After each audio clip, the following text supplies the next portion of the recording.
Ángulo con Ruth del Salto.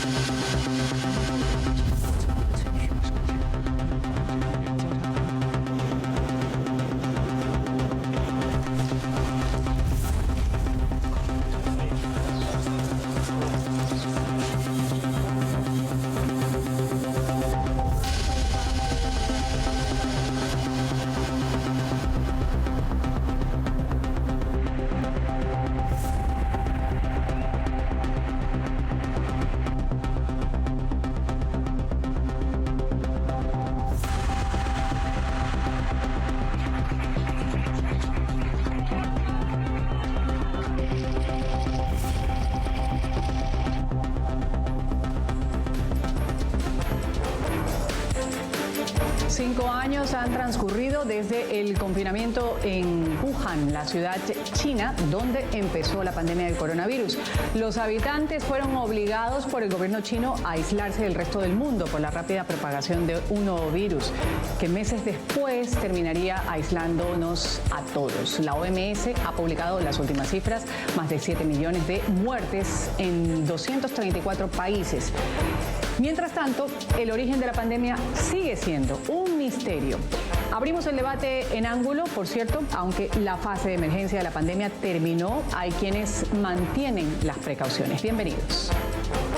El COVID-19 sigue muy presente entre nosotros. El virus está circulando en todos los países.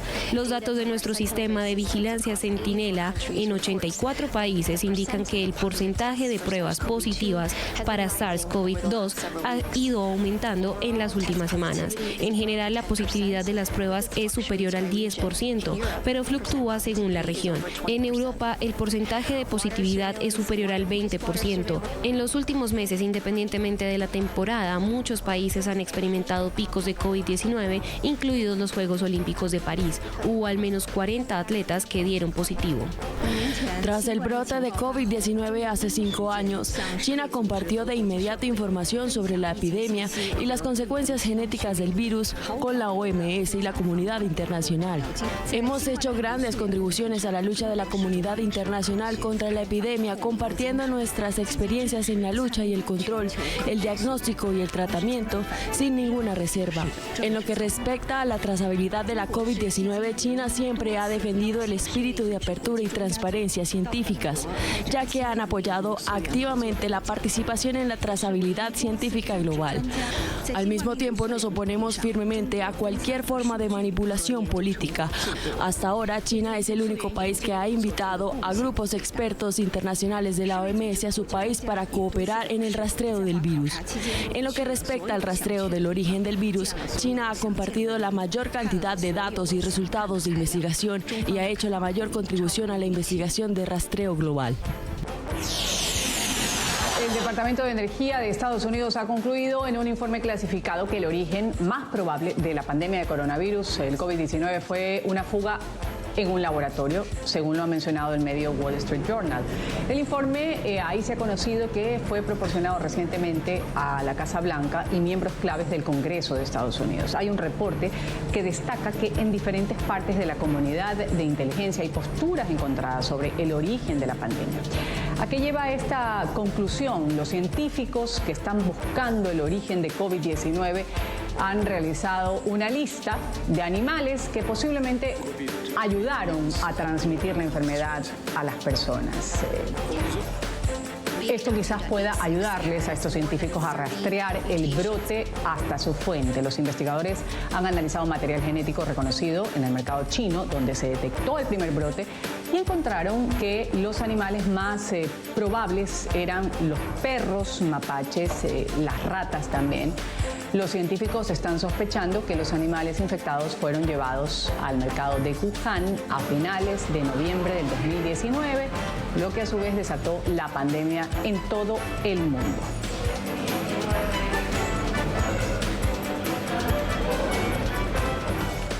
Aquí tenemos inmediatamente a los protagonistas que integran el panel aquí en Ángulo. En España le voy a dar la bienvenida a Amos García, ex integrante del Comité Permanente para Europa de la Organización Mundial de la Salud, representando a España. Gracias por estar con nosotros. Bienvenido.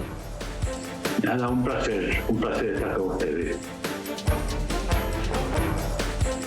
Gracias, el placer es nuestro de tenerlo aquí. También voy a dar la bienvenida en Estados Unidos José González Zamora, médico especialista en enfermedades infecciosas de la Universidad de Miami. Gracias por estar con nosotros. Buenos días, muchas gracias por la invitación. Gracias también a Carlos Eduardo Pérez, él es médico especialista en infectología, es integrante correspondiente de la Academia Nacional de Medicina. Gracias por estar con nosotros en Ángulo. Hola, ¿cómo están todos? Un gran abrazo. Gracias por estar los tres. Vamos a empezar esta primera ronda conociendo un poco no solo lo que nos ha dejado el coronavirus, como ya lo decíamos hace un momento, pues ya no es algo que nos mantiene en una alerta como cuando se empezó a conocer estos primeros casos, 2020. Wuhan, que fue la primera ciudad de ponerse en cuarentena hasta que después lo hicimos en todo el mundo. Voy a empezar con ustedes justamente, señora Moss, a reflexionar 5 años después, qué es lo que se sabe del origen del coronavirus, qué es lo que todavía pues queda un poco en el aire. Bueno, hay varias hipótesis todavía abiertas sobre el posible origen del coronavirus, el SARS-CoV-2. Yo me inclino más por pensar que efectivamente estamos ante una zoonosis, es decir, una enfermedad de los animales que ha pasado al hombre, en el que el reservorio posiblemente sea el murciélago y a partir de un animal intermedio llegó al hombre. Yo creo que esa es una hipótesis bastante razonable y es con la que a mí más me hace sentir a gusto. José González, quiero saber su criterio. Sí, ciertamente se hablaba de estos murciélagos. Un grupo de expertos encabezados por la Organización Mundial de la Salud también dicen, pues se están llevando a cabo este tipo de investigaciones y ha llegado a la conclusión en 2021 que el virus probablemente se propagó entre los seres humanos proveniente de los animales. De eso sí, no hay criterios diferentes. Y que una fuga de laboratorio era extremadamente improbable, lo han dicho. ¿Con qué teoría usted se identifica más, José? Sí, completamente de acuerdo. La fuga de laboratorio parece una teoría posible, pero muy improbable. Clásicamente, las pandemias de este tipo de virus respiratorios se originan a través de una zoonosis. Cuando el virus evoluciona y muta y se puede transmitir a mamíferos, animales mamíferos, y luego muta de tal manera que puede ser conseguir como un huésped al ser humano y transmitirse de humano a humano y sobre todo atacar a personas jóvenes que puedan circular de forma libre a través del mundo, es ahí donde se transmite de forma más eficaz y da lugar a pandemias. Es lo que tradicionalmente hemos visto con estos virus respiratorios que terminaron produciendo pandemias, como también lo fue en su momento la influenza. Así que esta es la teoría, en mi opinión, mucho más aceptada para explicar el origen y cómo se produjo las consecuencias negativas del coronavirus en el mundo. Carlos Eduardo Pérez, cierro con usted esta primera ronda también con qué podemos decir 5 años después, cuando empezaron estos aislamientos, y sobre lo que se ha conocido hasta el momento del origen del coronavirus. No, de acuerdo con mis compañeros, lo más probable es que sea una transmisión zoonótica de los animales a los hombres, porque como decía el doctor José, eso ya sucedió previamente con las infecciones por influenza. En coronavirus también había evidencia de la circulación en animales y que esta expresión en los humanos corresponde a una enfermedad zoonótica es lo más posible. Aquí lo importante es que todavía seguimos en la circulación. Estos virus también en los animales se están transformando, están cambiando, están mutando y pueden en cualquier momento infectarnos nuevamente. Entonces el origen es muy probablemente zoonótico. Hay otras posibilidades, pero la más acertada es la que estamos discutiendo, y tener siempre en cuenta que estamos bajo esa amenaza de esa circulación de los virus en los animales que podrían eventualmente afectar a los seres humanos. Ahora, ustedes como parte científica han dado su criterio con lo que ha trascendido hasta el momento, lo que pudo haber pasado con la transmisión del coronavirus. Como bien lo dice Carlos Eduardo, un virus que todavía pues se sigue presentando ya no con casos tan mortíferos, graves como cuando recién se conoció, pero hay la propagación o el conocimiento de otros virus que están llegando también al mundo. Pero quiero saber, en medio de toda esta indagación, ¿por qué? ¿Por qué, doctor García, es tan difícil dar con las causas o con el origen? Se habla de que China ha puesto o ha interrumpido que haya un proceso abierto, y escuchábamos a la ministra de China hace un momento decir, no, aquí se han abierto las puertas de par en par para que vengan a indagar. Sin embargo, la realidad que nos trasladan algunos periodistas que al menos han sido censurados en su propio país, dicen que eso no es así. ¿Cuán difícil es que, por ejemplo, haya sucedido en China y cuáles son los desafíos a los que están prestos los científicos, los investigadores? Sí, yo creo que fundamentalmente hay que entender que China, a pesar de que efectivamente ha abierto las puertas en alguna ocasión, no siempre ha sido tan transparente. Al comienzo de la pandemia hubieron bastantes problemas de recibir información adecuada de qué estaba pasando en Wuhan por parte de las autoridades sanitarias chinas. Y eso creó una problemática clara a la hora de que el resto de los países pudiéramos abordar el problema que se estaba planteando en Wuhan.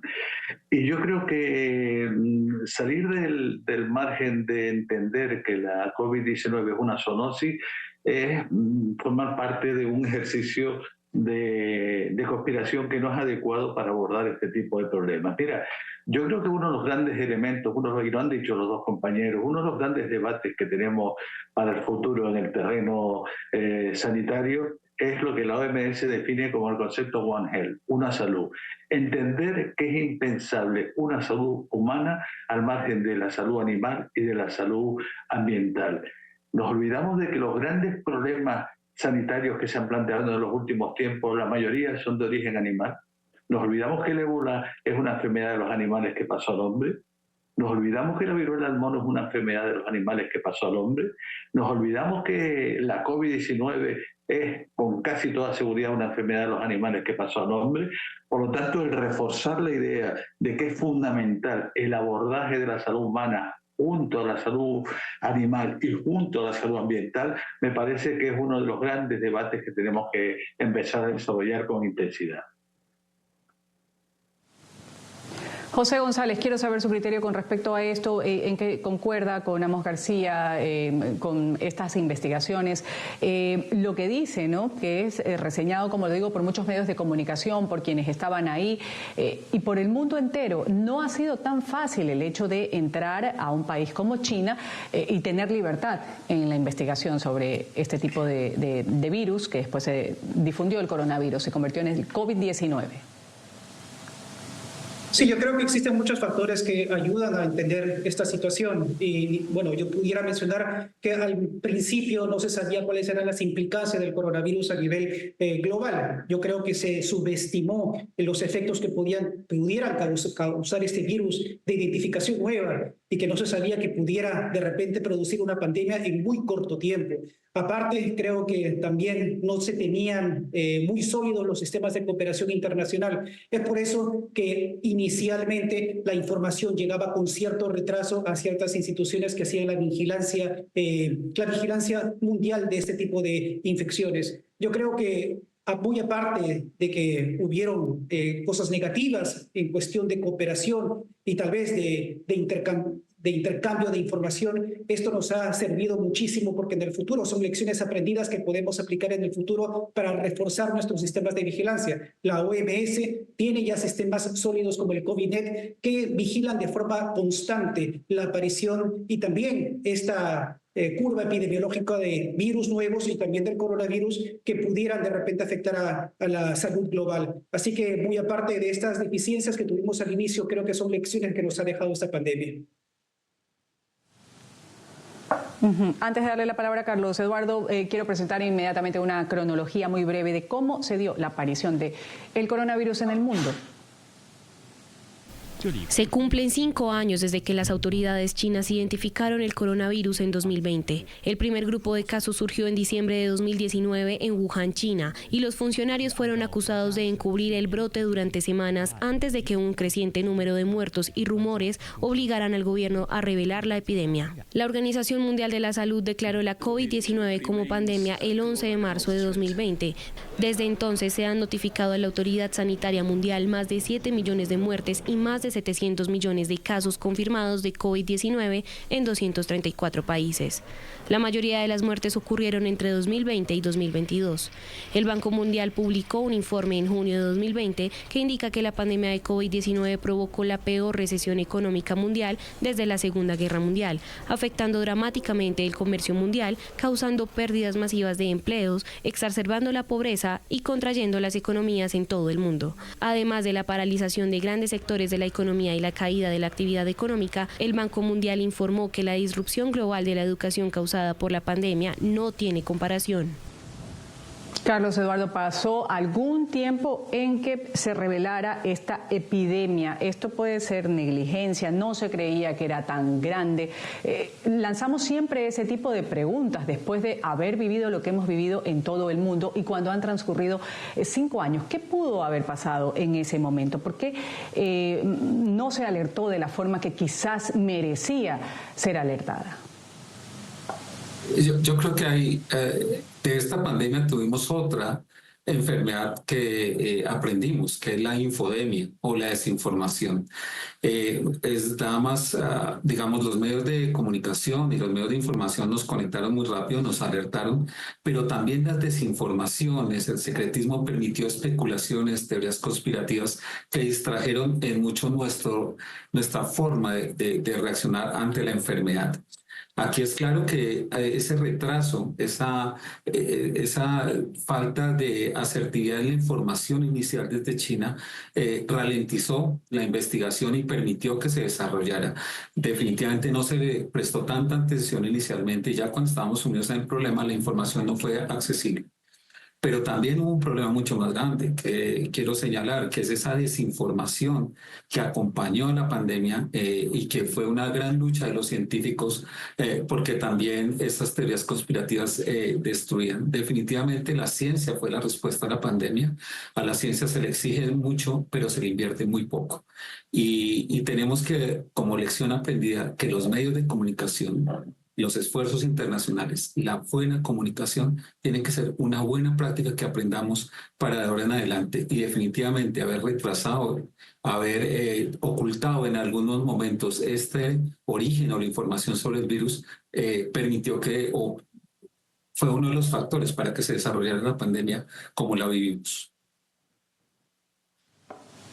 Amos García, hablando de la información, que bien nos está citando Carlos Eduardo Pérez, ¿quién se atrevió, por ejemplo, a contar la verdad?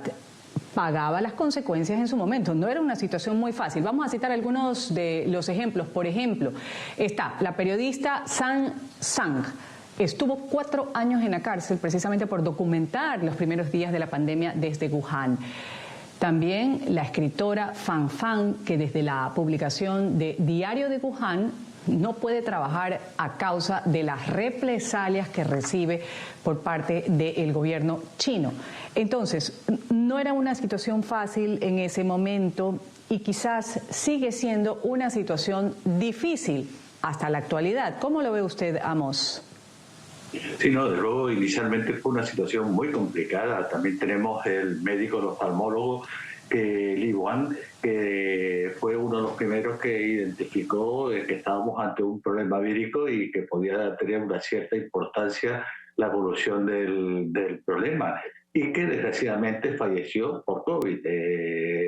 Y no solo eso, yo creo que posteriormente, conforme fue empezando a desarrollarse la aparición de casos en todos los países, muchos entendimos que la información era fundamental, porque estábamos hablando de un problema que estaba creando una gran ansiedad en la ciudadanía y había que explicar en la medida de lo posible lo que se sabía, para en la medida de lo posible también dar unas consignas adecuadas a la población para impedir que el problema siguiera evolucionando, pero también para situarlos en un contexto que aliviara un poco la ansiedad que había en sectores amplios de la población. ¿Y eso qué ocasionó? Porque muchos de los que informábamos, yo soy uno de ellos, pues empezamos a recibir amenazas por parte de los sectores que negaban la evidencia, en los sectores negacionistas con respecto a la pandemia. Empezamos a recibir incluso amenazas de muerte, como fue mi caso.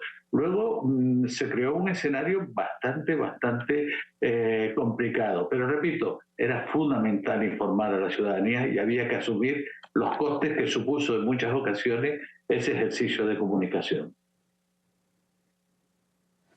Y dentro de esta situación difícil, Amos García, me quedo con usted, porque usted justamente fue integrante del Comité Permanente para Europa de la Organización Mundial de la Salud. Dice, pues recibía algún tipo de amenazas. Era importante que desde esta organización se comunique al mundo lo que estaba pasando.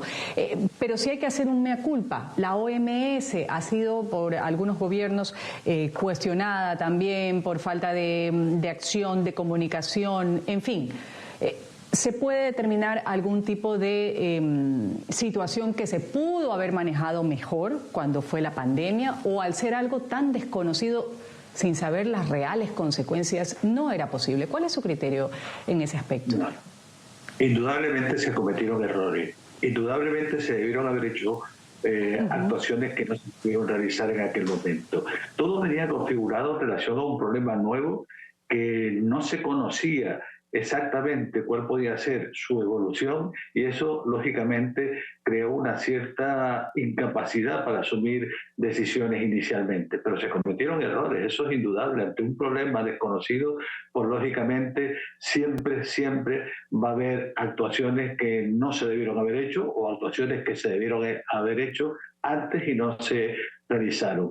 Yo también me gustaría de todas maneras recordar algo que creo que es importante. La OMS no tiene una actividad ejecutiva, es decir, no ejecuta, sino la OMS lo que hace es plantear el análisis de problemas de salud y enviárselo a los gobiernos para que los gobiernos actúen en consecuencia. Y en ese sentido, pues yo creo que el nivel de información que surgió de OMS fue razonable, pero indudablemente se cometieron errores. Uno de ellos, y muy importante, es el entender que los países en vías de desarrollo iban a estar huérfanos de determinadas medidas que se podían aplicar y que se estaban aplicando en los países desarrollados. Me refiero, por ejemplo, a las vacunas. Y ahí el esfuerzo de OMS posiblemente tuvo que haber sido superior. Hicimos el programa COVID, un programa que tenía por finalidad crear una central de compras de vacunas global, pero que sin embargo cuando empezaron a llegar las vacunas, los países ricos empezaron a comprarlas por su cuenta, y eso desarboló por completo la posibilidad de que pudieran llegar vacunas con la urgencia adecuada a los países en vías de desarrollo. Ahí, por ejemplo, otro de los elementos que a mí personalmente creo que se debía de mejorar. Vamos a irnos a una pequeña pausa comercial. Enseguida volvemos con más, hablando de estos 5 años que han transcurrido desde que se aisló Wuhan, el epicentro del coronavirus. Con respecto a este virus, lo que se pudo haber hecho mejor, ya lo ha dicho aquí Amos García, pero hablando un poco de las agencias de la ONU que han respondido, por ejemplo, este martes a estas órdenes ejecutivas del presidente de Estados Unidos, Donald Trump, que empezó nuevo periodo y que retiran a Estados Unidos de estos foros internacionales en los que se discuten cuestiones clave como la lucha por el bienestar y la salud pública, o el combate contra los cada vez más graves efectos del cambio climático, hablando particularmente en el primer caso de la OMS. Vamos a volver luego del corte comercial a hablar sobre esto. Ya regresamos con Ángulo por NTN 24, el canal de las Américas. Continuamos con Ángulo por NTN 24, el canal de las Américas.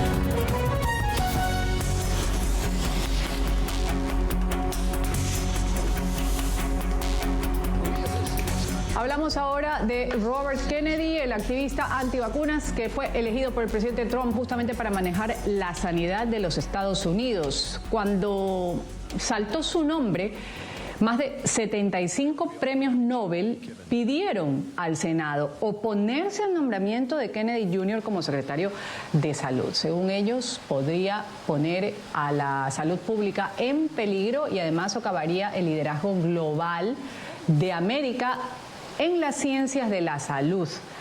Eso lo hemos tratado en algunos temas aquí en Ángulo, pero voy a pedir el criterio de quienes me acompañan el día de hoy. José González, usted también como parte de la ciencia, ¿qué sensación le dio cuando se conoció el nombre del señor Kennedy para manejar la sanidad en los Estados Unidos? Y esta advertencia que hicieron estos premios Nobel con respecto a que si Kennedy se podía convertir en un riesgo para la salud en los Estados Unidos y también lo que significaba para el mundo. ¿Usted coincidía con ese pensamiento, esa petición que hicieron en su momento al Senado?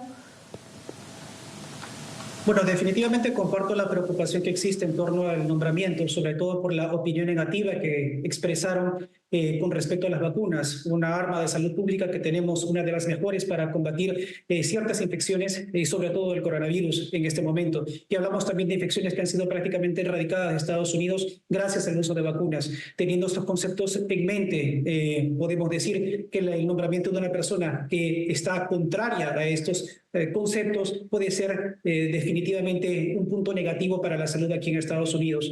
Afortunadamente tenemos instituciones que contrapesan este nombramiento, como por ejemplo la CDC y el Instituto Nacional de Salud, que son órganos regentes aquí de la salud en Estados Unidos y que definitivamente tienen claras las recomendaciones en cuestión de herramientas de salud pública. Así que esperamos que a pesar de que el nombramiento se lleve a cabo, estas instituciones van a prevalecer para afrontar cualquier problema de salud pública y cuidar de la salud de la población.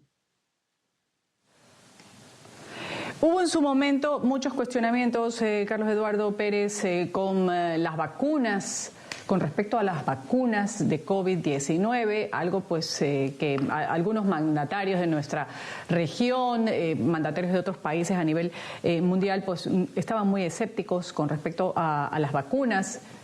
Al final, la gran mayoría terminó optando por la primera, la segunda, el refuerzo. Hay quienes van hasta por 4 o 5 pinchazos ya de la vacuna de COVID-19. ¿Qué se puede decir 5 años después con respecto a esta vacuna, la eficiencia y quienes asocian incluso algún tipo de enfermedades que se han desarrollado posterior a ciertas marcas de vacunas? Sí, es una excelente pregunta para la reflexión más importante. Esta pandemia que nadie aprendía a manejar, que no estábamos preparados y que no imaginábamos que iba a suceder, tuvo una respuesta en menos de 11 meses con una vacuna. Eso es un hito en la historia de la medicina, de la vacunología y de la ciencia para desarrollar en tan poco tiempo una medida efectiva. Lo que demostró la vacuna es que desvirtuó a sus propios contradictores con la evidencia. Son más de 10.000 millones de dosis aplicadas en estos años en diferentes partes del mundo y su resultado ha sido que siguió la humanidad trabajando saludablemente y digamos que la evidencia es que no se murió la gente por vacunas. Claro, vienen atribuciones que volvemos otra vez en lo que es la información y la desinformación. Recordemos que la vacuna como un medicamento es un medicamento extremadamente seguro, pero no es inocuo. Y al ser no inocuo puede tener eventos adversos como lo puede tener un acetaminofén o como lo puede tener cualquier medicamento. Sin embargo, a veces se maximiza o se le atribuyen cosas que evidentemente, a pesar y con los estudios clínicos se han desvirtuado muchas de ellas. Aquí también es importante que el COVID como enfermedad sí se ha demostrado que desencadenó otras enfermedades. Y sobre eso hay líneas de investigación que están mostrando cada vez con más evidencia que no es la vacuna, sino la presencia de la enfermedad la que genera estos problemas de salud. En conclusión, las vacunas han sido el más grande hito en la medicina actual y sobre todo porque rompió esta pandemia y la fraccionó en dos.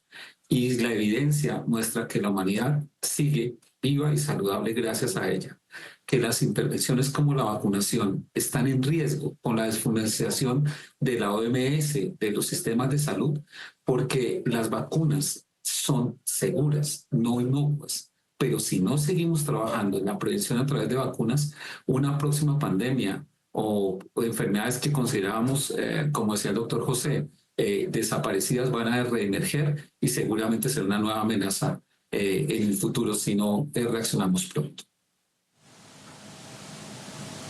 Claro, fue, como usted lo dice, casi un tiempo récord, 11 meses de investigaciones. En realidad, claro, las vacunaciones no logran completar 5 años desde que fue el aislamiento de Wuhan, que fue el epicentro. Mucha gente concuerda con usted, la comunidad científica también. Quiero saber el criterio de José González. ¿Usted está de acuerdo con lo que dice, lo que ha expresado así aquí Carlos Eduardo, hablando un poco de estos efectos adversos de la vacuna contra COVID-19 que ahora salen a colación, que hay algunas personas que presentan ciertos síntomas? ¿Esto era algo inevitable? ¿Cómo lo ve usted? Sí, definitivamente es algo que se describe tradicionalmente con el uso de las vacunas. Hay que recordar que la mayoría de personas que desarrollan efectos adversos están estos efectos adversos catalogados como leves y de forma temporal, que desaparecen de forma rápida en 24 a 48 horas. Lo que tal vez se promociona como algo muy negativo son los efectos adversos serios, que hay que decirlo, son extremadamente raros para las vacunas de coronavirus, ya que utilizan un sistema muy moderno, de tecnología muy moderna, como es el ARN mensajero, que se ha mostrado como una de las herramientas más seguras y eficaces para desarrollar vacunas en el mundo moderno.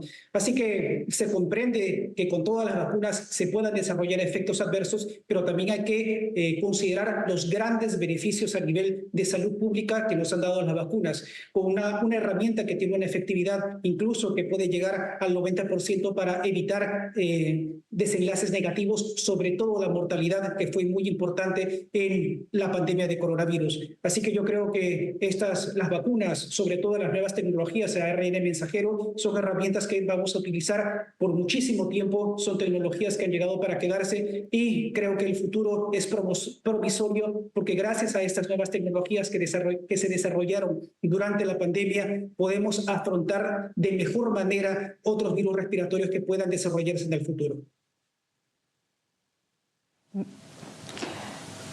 Gracias. Amos, quiero tratar con usted con lo que nos íbamos al corte comercial, hablando un poco de esto del fin a la cooperación sanitaria, y voy a leer textualmente lo que ha dicho la OMS sobre el anuncio de que Estados Unidos de América ha dicho, pues se lamenta profundamente este anuncio, tiene intención de retirarse de la organización. Esperamos que Estados Unidos lo reconsidere, así lo ha declarado su portavoz, horas después del decreto que pone fin a la participación estadounidense en la agencia de la ONU para dentro de 12 meses. Estados Unidos justamente, Amos, ingresó a la OMS en 1948 tras la aprobación de una resolución conjunta en ambas cámaras del Congreso. Esta resolución exige que el país notifique por lo menos con un año de antelación su decisión de abandonar la organización, como ahora lo ha hecho. Llegó Trump al poder y tomó la medida para retirarse de la OMS desde el primer periodo, en el 2020, durante su primer mandato, pero el gobierno de Biden dio marcha atrás. Ahora nuevamente Trump lo pone sobre la mesa y lo firma. Usted, como exintegrante del Comité Permanente para Europa de la OMS, ¿cuánto afecta esto, por ejemplo, al organismo? Mucho, le afecta mucho. Estados Unidos es uno de los creadores, de los fundadores de OMS, y al mismo tiempo es el principal financiador de esta organización. Y de esa perspectiva le va a crear un problema de salud muy serio al organismo, pero también muy serio a la salud global, a la salud de todos los ciudadanos de todos los países del mundo, incluyendo los americanos. Porque hay que tener claro que cuando la OMS trabaja, lo hace pensando o entendiendo que hay una globalización de los problemas de salud, que los problemas de salud no se pueden compartimentar en determinados países. Y de esa perspectiva, el que Estados Unidos entienda que puede escapar o puede crear un muro alrededor de su país, evitando determinadas enfermedades que tienen un carácter global, es una equivocación profunda. La OMS lo que hace es entender y crear informes que avalen esa globalización de los problemas de salud, y además tiene otro factor muy importante, y es que actúa en los países en vías de desarrollo que por sí mismos no son capaces de abordar determinadas actuaciones en relación a problemas de salud que están sufriendo los mismos.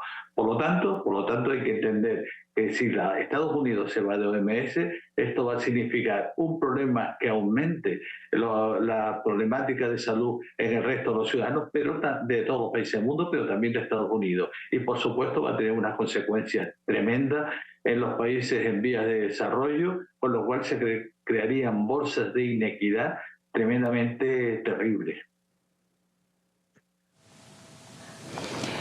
Vamos aquí a una pequeña pausa comercial. Antes citamos aquí algunos líderes mundiales en su momento contrajeron COVID-19 en el inicio de la pandemia. Vamos a citarlo en orden cronológico. Por ejemplo, estaba Alberto de Mónaco, el príncipe Carlos, en su momento príncipe de Inglaterra, Boris Johnson, el primer ministro de Inglaterra, Juan Orlando Hernández de Honduras, Jair Bolsonaro, quien era el presidente de Brasil, Janine Áñez, presidenta interina de Bolivia, Alexander Lukashenko, presidente de Bielorrusia, Alejandro Yamatei de Guatemala, y Donald Trump, que era el presidente de los Estados Unidos, Emmanuel Macron de Francia y Andrés Manuel López Obrador, presidente de México. Esto en el primer periodo cuando se dio a conocer la pandemia de COVID-19.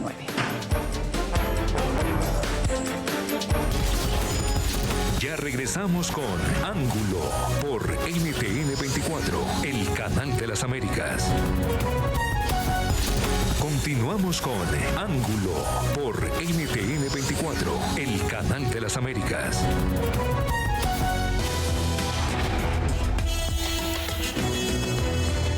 El lavado de manos con agua y jabón es la forma más segura y fácil de prevenir el contagio.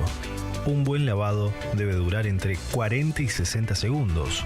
También podés usar una solución alcohólica, como el alcohol en gel o el preparado de alcohol con agua en proporción de 70% de alcohol y 30% de agua. La desinfección se debe realizar diariamente y la frecuencia depende del tránsito y de la acumulación de personas. En caso de usar medios de transporte individual, como bicicleta, moto o auto, es fundamental higienizar las partes que tengan mayor contacto, como el manubrio, el asiento y si tiene canasto, caja o mochila de repartos. Bueno, y aunque la fase de la emergencia de la pandemia terminó ya en mayo del 2023, la amenaza de la infección sigue siendo una fuerza rectora en la vida de muchas personas. Bueno, todavía hay quienes se protegen del virus con mascarillas cuando toman un vuelo, por ejemplo, se aíslan en pequeñas burbujas familiares, prefieren no las montoneras de los conciertos y demás. Y el hecho de lavarse las manos constantemente, una norma de higiene importante que se mantiene también hasta el día de hoy, que debe mantenerse además. Ya estamos en las conclusiones aquí en Ángulo. Amos García, ex representante de la OMS para Europa, José González y Carlos Eduardo Pérez, que me acompañan el día de hoy. ¿Qué podemos concluir con respecto a estos 5 años del aislamiento de Wuhan, que después nos mantuvo aislados a todos en el mundo, del coronavirus?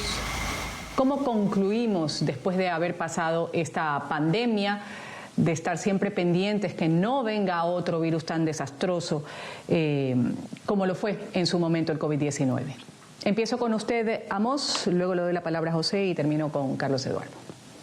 Sí, pues yo creo que la conclusión más importante es que ante un problema sanitario tan terrible, la ciencia respondió. La ciencia respondió porque los profesionales sanitarios respondieron y la ciudadanía también respondió. Y eso creo que es importantísimo. Y lo que sí me gustaría subrayar es que hemos solucionado esta pandemia, pero no hemos solucionado los problemas que dieron lugar a la aparición de esta pandemia. Estos siguen estando ahí.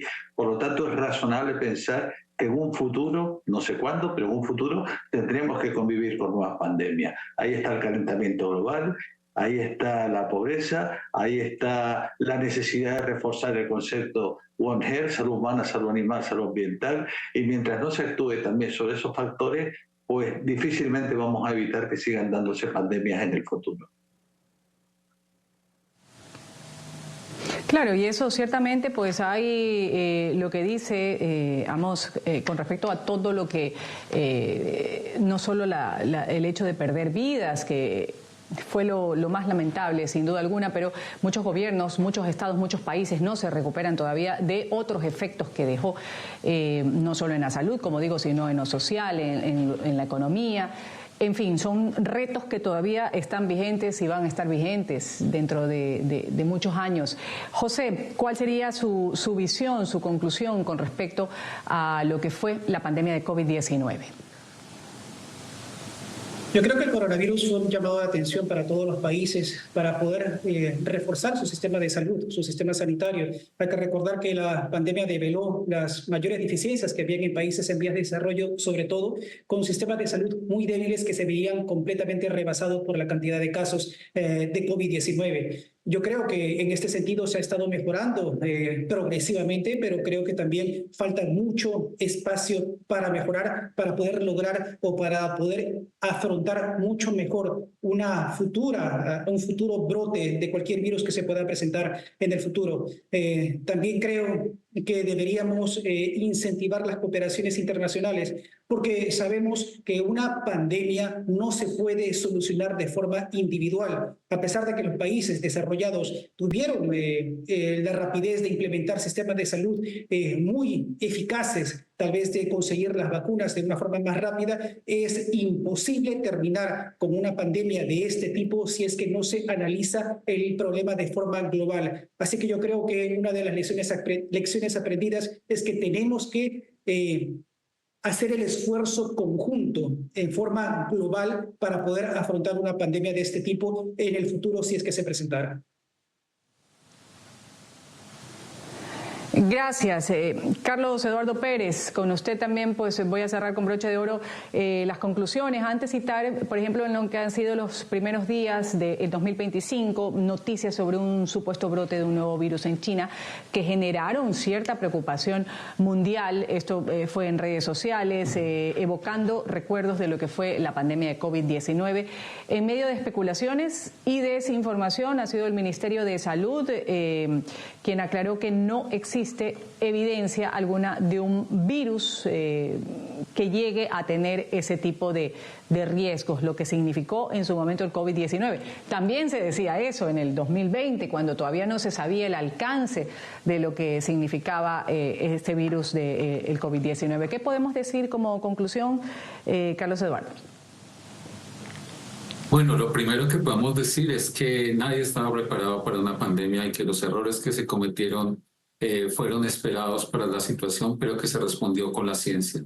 Lo segundo es que el más grande avance que trajo la pandemia fue una vacuna efectiva en corto tiempo y abre un mundo espectacular de la vacunología en los próximos años.